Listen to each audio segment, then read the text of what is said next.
की है तो उनके अंदर की जो अंतर्मुखी है वो निकलने लगता है। अब ये इन्होंने कहा है कि एक इसी चीज़ को पाने के लिए एक एम चाहिए, एम बना लीजिए, जैसे कि अर्जुन ने एक एम रखा।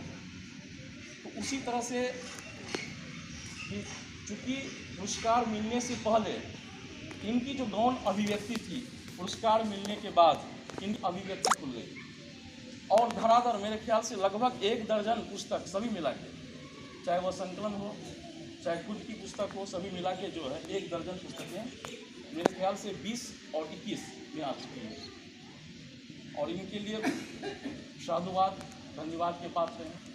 पेशे से शिक्षक और दिल से साहित्यकार श्रीमान विनोद कुमार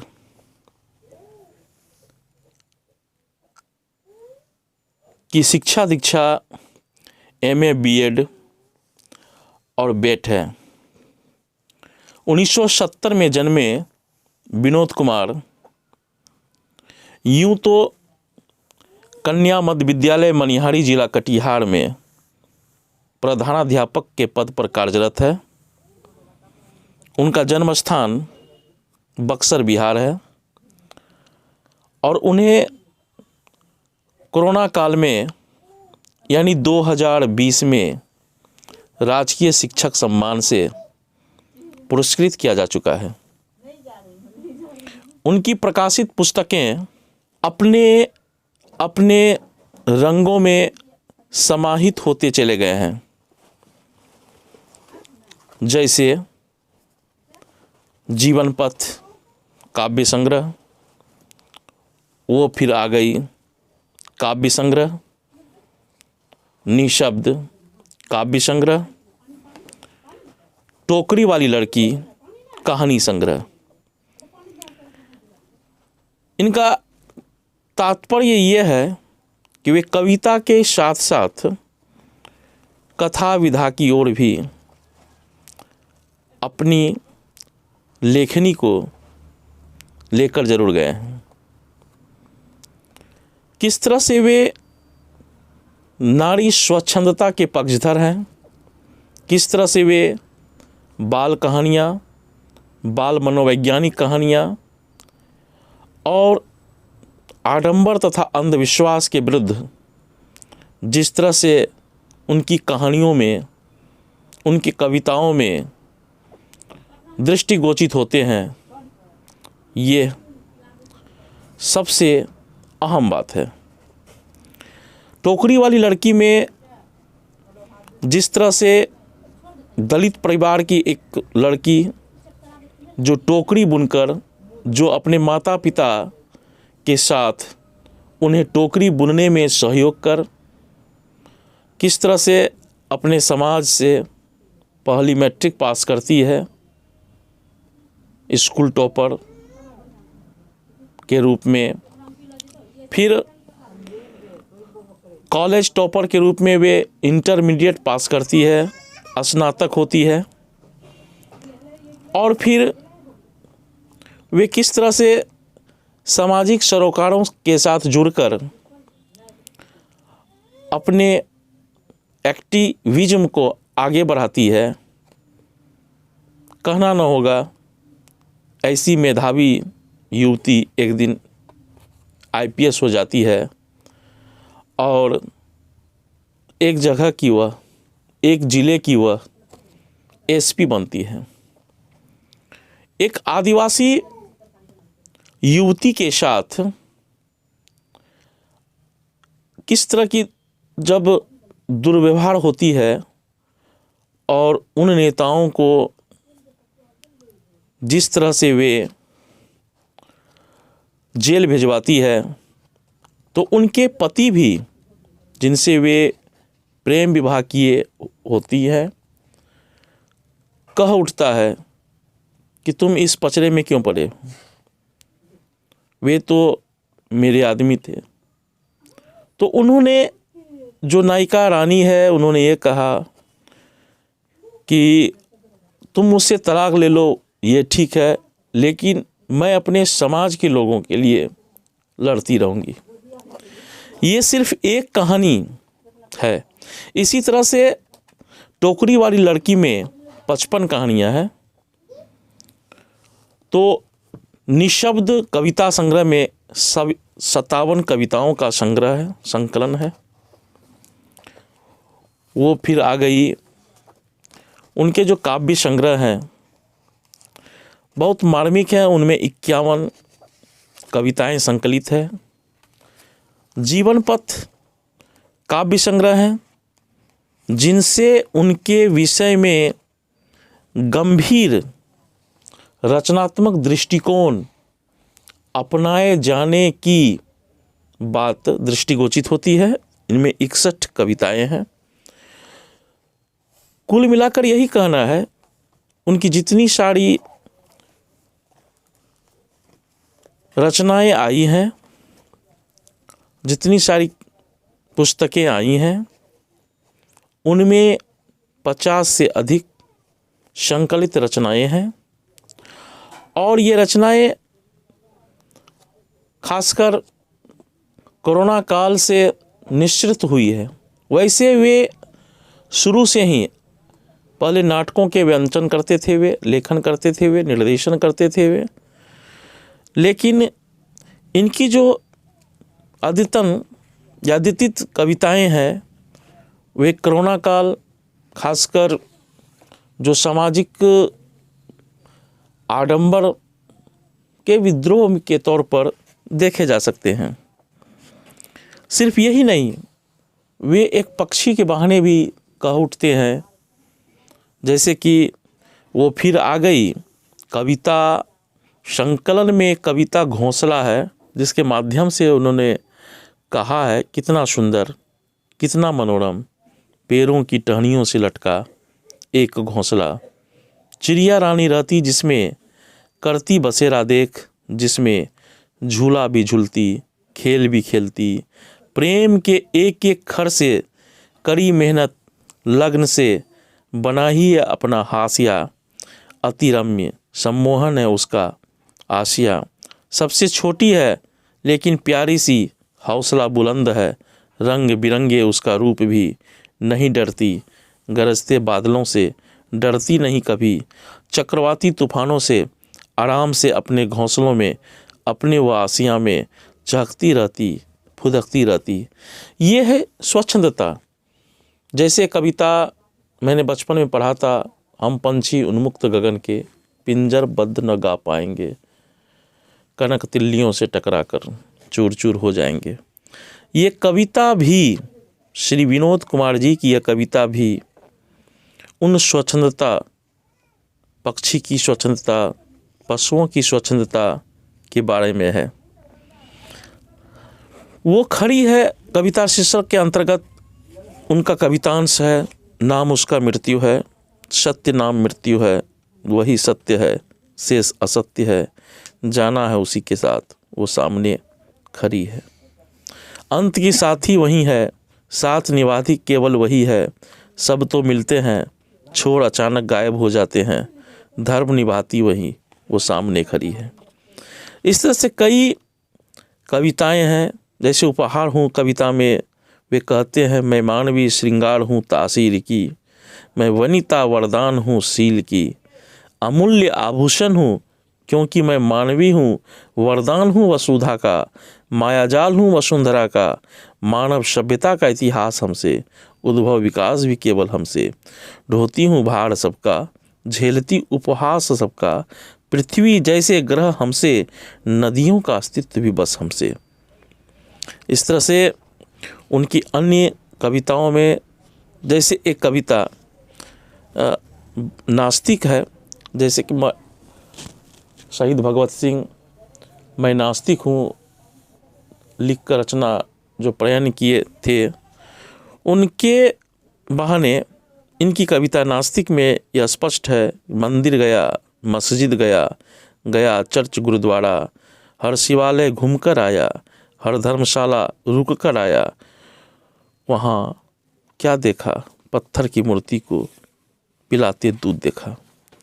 तो खैर ये चीज़ जो है, अब इनका जो है लेखक का, कवि का अपना मंतव्य है, उनमें कितनी चीज़ों को देखा जाए वे विज्ञान के पक्षधर हैं, और विज्ञान के पक्षधर इसलिए भी हैं कि वे जिस समाज से आए हैं उस समाज में अंधविश्वास के तले उन सबों को रौंद कर रखा गया था। तभी तो वे लिखते हैं, कलम का सिपाही में, कलम का सिपाही हूँ, कलम लेकर घूमता, देश की चिंता सताती है, लेखनी लेकर घूमता, भ्रष्टाचार पर वार करता, लोगों को मैं नींद से जगाता, देश प्रेम का दीप जलाकर आवाम को मैं जागृत करता, दुनिया जब सो जाती मैं कलम लेकर जागता, सुबह की किरणों के साथ नया विचार जग को देता, सरकार जब सो जाती कलम से जगाता, पक्ष को भी विपक्ष को भी मैं कलम से जगवाता, तलवारें जहाँ नहीं पहुँचती मैं कलम लेकर पहुँच जाता, योद्धा तो हार जाते मैं कभी भी नहीं हारता। तो इस तरह से ये केवल वो फिर आ गई कविता संकलन में है। निशब्द की रचनाएं जो है और भी तल्ख है, और तल्ख इसलिए जैसे कि स्त्रीत्व नामक कविता में विनोद कुमार जी कहते हैं, प्रेरणा है स्त्रीत्व, करुणा है स्त्रीत्व, मन का संकल्प है, सच्ची धारणाएं है स्त्रीत्व, त्याग बलिदान की गाथा है स्त्रीत्व, द्रौपदी सिया की व्यथा है स्त्रीत्व, सावित्री की तरह वरदान है स्त्रीत्व, भवानी की तरह हुंकार है स्त्रीत्व, प्रेम का नाम है स्त्रीत्व, नौशाद भी है स्त्रीत्व, सच्ची तपस्या है, जीने की चाहत है स्त्रीत्व, मन की अंगराई है, जीवन की तन्हाई है, आशा की किरण है स्त्रीत्व, निराशा भी है स्त्रीत्व, स्त्रीत्व गुप्त धन है, विद्या से भी बड़ा धन है, आभूषण है स्त्रीत्व, आनंद है स्त्रीत्व। इस तरह से ऐसी कविताएं इनकी काफ़ी सारी इसमें है। और निशब्द नामक कविता शीर्षक में उन्होंने कहा भी है, झूठ की खेती में सब मशगूल है, सत्य की रोशनी समग्र आज गुल है, दया है नहीं थोड़ी, आँखों में पानी नहीं है थोड़ी, आतंक का साम्राज्य है, लुटेरों का ही राज है, कोई सुनने वाला नहीं, कोई आंसू पोंछने वाला नहीं, सबों के अजीब मेले में जुटे हैं आदमखोर, घाट भी बिक्री हो गया है, बैठे हैं शातिर चोर, मुँह मांगी कीमत ले रहे हैं, सबों को दफना रहे हैं, वास्ता नहीं देश से, प्रेम नहीं उस देश से। तो इस तरह से वे लूट धर्म के विरुद्ध हैं। और उनकी कविताओं में तूफान नामक कविता में उन्होंने लिखा है, समुद्र में उफान आया है, महातूफान आया है, हवाएं तेज चल रही है, सरपट धाराएं दौड़ रही है, जलमग्न हो गया पूरा इलाका, डूब गया अब पूरा इलाका, समुद्र आज गरज रहा है, नम भी करक रहा है, सेना अलर्ट है, खतरे का संकेत है, सुरक्षित भाग रहे हैं लोग, माल मवेशी लेकर लोग। इस तरह से यह देखते हैं कि किस तरह से बेबसी है, जुल्मे सितर में है, और किस तरह से कहाँ कहाँ क्या चीज़ें हैं, हारती ज़िंदगी है, पछतावे आसपास है, दिलों को जो जोड़ता है वह जेरिसिया को भी मिटाता है, और हर चीज़ें बेकाबू है, बिकी जा रही है। तो इस तरह से इनकी निशब्द ये शब्द के साथ नि आ जाने पर किस तरह से वे अपनी महत्वाकांक्षा लाता है और जीवन धर्म को समेट जाता है। इनकी जीवन पथ नामक कविता संकलन में एक कविता है, द्रौपदी। हार गए पति जुआ में, इज्जत दाव पर अपनी उसकी सभा में, कौरव पांडवों के योद्धा बैठे, धर्मनीति की बातें करते, दुशासन करता चीरहरण, पांचों पति मौन धारण, खामोश है गंगापुत्र, चुप्पी साधे धर्मपुत्र, चीख रही द्रौपदी सभा में, कोई बचाओ उसे सभा में, क्या गुनाह पंचालों की, क्या है अपराध द्रुपद पुत्रों का, मान जाओ गंधारी पुत्रों, लड़ना है तो जंग में लड़ो, मत करो घर की इज्जत नीलाम, मत करो अपने कुल को बदनाम, सत्य में अगर शक्ति है गंधारी पुत्रों तू हारेगा, धर्म अगर आ पराजय है रणभूमि में हारेगा, विनाश लीला तय आज होगी, महाभारत की युद्ध जब होगी, चंडी रूप लेकर पांचाली, खून से स्नान करेगी पांचाली। तो यह एक अस्तित्व का जो विरोध रूप है, यह विनोद कुमार जी ने दिखाया है। और वे प्रकृति प्रेम से भी जुड़े हुए कविताएं लिखे हैं। पेड़ पौधे हंसने लगते हैं, सरसों का पौधा हिलोरा मारते हैं, लाली माँ देख गेहूं का पौधा भोजन बनाना शुरू करते हैं। नदियाँ भी मुस्कुराने लगती हैं, लाली आभा जब टपकने लगती है, मछली रानी भी सरपट जल क्रीड़ा दिखाने लगती है। तो इस तरह से किस तरह से दुनिया जब लॉकडाउन में कैद रहे, उस समय श्रीमान विनोद कुमार जी अपनी कविताओं के माध्यम से अपनी मनसा वाचा कर्मणा को उजागर किए। और ये एक गंभीर प्रतिबद्धता है सामाजिक सरोकार के प्रति।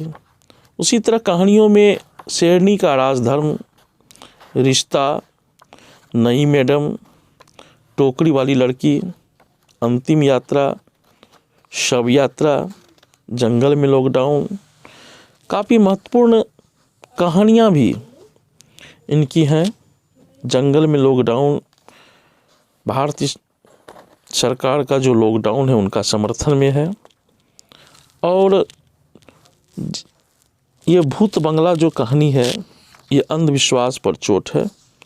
और टोकरी वाली लड़की जो है, किस तरह से दलित समाज से आई कोई युवती IPS बनती है, उनकी कहानी है।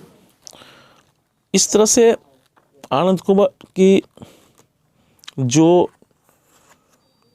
गणितीय विश्लेषण से अभिव्यक्ति लेकर जो बिंदु निकलती है, वहाँ श्रीमान विनोद कुमार जी एक नारी की संघर्ष गाथा के साथ उसे उठाने का, उसे उत्थान देने का प्रयास करते हैं। अंधी लड़की कहानी में कुछ ऐसी ही अभिव्यक्ति उन्होंने प्रदान किए हैं। उनकी लेखन यात्रा बहुत आगे बढ़े, यही कामना है। और जैसे साझा संग्रह भी उनके कई हैं, सृजन सरिता, अर्ध सत्य तुम, अजस्र स्रोत तुम, उड़ान, फैसले गढ़े जाते हैं, मातृछाया, अमर्त्य। इस तरह से इनकी जो काव्य यात्रा, कथा यात्रा से गांभीर्य लिए ज़्यादा ही है। कथा यात्रा बाल कहानियाँ हैं इनमें, और कविता यात्रा में गंभीर। अब जो है विनोद कुमार की रचना यात्रा, उनकी साहित्यिक यात्रा, उनकी शिक्षकीय यात्रा।